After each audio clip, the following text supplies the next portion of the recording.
In John chapter 4, verses 35 and 36, Jesus said, "Do you not say, There are yet 4 months, and then comes the harvest? Behold, I say to you, lift up your eyes and look at the fields, that they are white for harvest. Already he who reaps is receiving wages, and is gathering fruit for life eternal, so that he who sows and he who reaps may rejoice together." And then in John 15, verses 1 and 2, "I am the true vine, and my Father is the vine dresser. Every branch in me that does not bear fruit he takes away, and every branch that bears fruit he prunes it, so that it may bear more fruit." These, among many other passages, talk about the importance of bearing fruit. And while there are many ways in which we as Christians bear fruit, it's common to connect this to the work of evangelism. And this idea can be represented by the following statement, that evangelism plus conversions equals bearing fruit. According to this idea, if we are engaged in the work of evangelism and are converting souls to Christ, then we are bearing fruit. The opposite of this would be that if we are not converting souls to Christ, then we are not bearing fruit. If this is the case, then the passage which I mentioned at the beginning of our lesson, which describes the Father taking away every branch that does not bear fruit, would seem to indicate that we are not being faithful to the Lord if we are not making converts. However, if there are no converts over a period of time, does that necessarily mean that we are not bearing fruit? If we're not bearing fruit in this way, does it mean that we, either as individuals or as local churches, are wrong or that we are unfaithful? If so, is the solution to pressure or compel brethren to engage in the work of evangelism?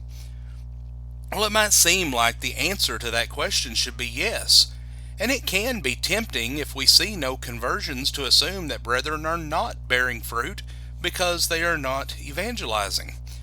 Personally, I've seen some brethren seem to make this assumption and do more than just encourage but strongly pressure, almost to the point of compulsion, their brethren to be more active in evangelism.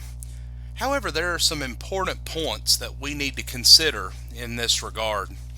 First, it's possible to faithfully engage in evangelism and have no converts. Noah was described as a preacher of righteousness in 2 Peter 2 and verse 5, yet no one outside of his own family was saved, and the same thing could happen today. Second, we are responsible for planting and watering the seed of God's Word in the hearts of others. But God is the one who will give the increase, 1 Corinthians 3 and verse 6. Therefore, we are to focus on the work and not on the results. This is why Paul said, "For Christ did not send me to baptize, but to preach the gospel," 1 Corinthians 1 and verse 17. What he was saying was that he needed to focus on the work or preaching, rather than on the results, actual baptisms or conversions that were taking place, for this was out of his control. Third, we can and must bear fruit whether anyone else is converted or not. And this is done by developing a certain character known as the fruit of the Spirit, Galatians 5 verses 22 through 23, and also by bearing fruit in every good work, Colossians 1 and verse 10. Number 4, if a plant does not bear fruit, then it becomes unhealthy.